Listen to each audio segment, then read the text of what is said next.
يقول أنس: بينما كنا جلوس عند النبي صلى الله عليه وسلم إذ دخل علينا رجل لا نعرفه، قال: أين هو ابن عبد المطلب؟ قلنا: ذلك الأبيض الأمهر، أبيض مشرب بحمرة صلوات ربي وسلامه عليه، إذا تبسم كان وجهه كفلقة القمر. قلنا: ذلك الأبيض الأمهر. فجاءه وقال: يا ابن عبد المطلب، إني سائلك ومشدد عليك السؤال. وكان متكئا فجلس. قال: يا محمد، من الذي رفع السماء؟ قلت: الله. قلت: يا محمد، ومن الذي بسط الأرض؟ قال: الله. قال: ومن الذي نصب الجبال يا محمد؟ قال: الله. قال: أسألك بالذي رفع السماء وبسط الأرض ونصب الجبال، الله أرسلك إلينا رسولا؟ أسألك بالذي رفع السماء وبسط الأرض ونصب الجبال، الله أرسلك إلينا رسولا؟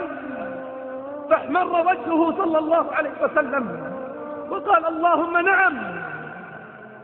قال: أسألك بالذي رفع وبسط ونصب وأرسلك إلينا رسولا، الله أمرك أن تأمرنا ب5 صلوات في اليوم والليلة؟ قال: اللهم نعم. الله أمرك أن تأمرنا بالصيام؟ قال: اللهم نعم.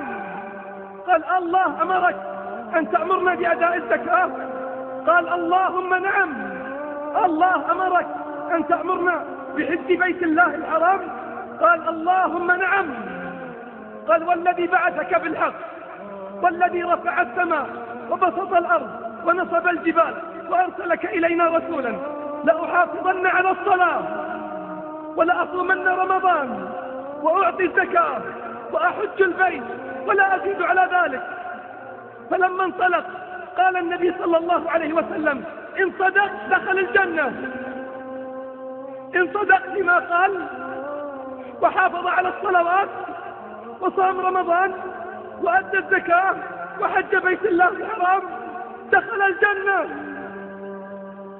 تأمل بارك الله فيك، تأمل رعاك الله. الزكاة قد تسقط في حال من الأحوال إن لم يكن عندك مال، إن لم يكن عندك ما يستوجب الزكاة فلا زكاة عليك. والصيام يسقط للأعذار. ومن كان منكم مريضا أو على سفر فعدة من أيام أخر. الحج لمن استطاع إليه سبيلا. لكن قل لي بالله العظيم، هل تسقط الصلاة في أي حال من الأحوال؟ إذا لو حافظ على صلاته دخل الجنة. في الحديث قال النبي صلى الله عليه وسلم: كان حقا على الله من لقى الله وهو يحافظ على هذه الصلوات أن يدخله الجنة. حق على الله من لقي الله وهو محافظ على هذه الصلوات أن يدخله الجنة. قال أبو ذر: وإن زنى وإن سرق؟ قال: وإن زنى وإن سرق. قال: يا رسول الله، وإن زنى وإن سرق؟ قال: وإن زنى وإن سرق. فأعادها في الثالثة فقال صلى الله عليه وسلم: رغم أنف أبي ذر. 5 صلوات من أداهن حيث ينادى بهن كن له نورا وضياء وبرهانا يوم القيامة. ومن ضيعهن فلا يلومن إلا نفسه، ومن ضيعهن فلا يلومن إلا نفسه.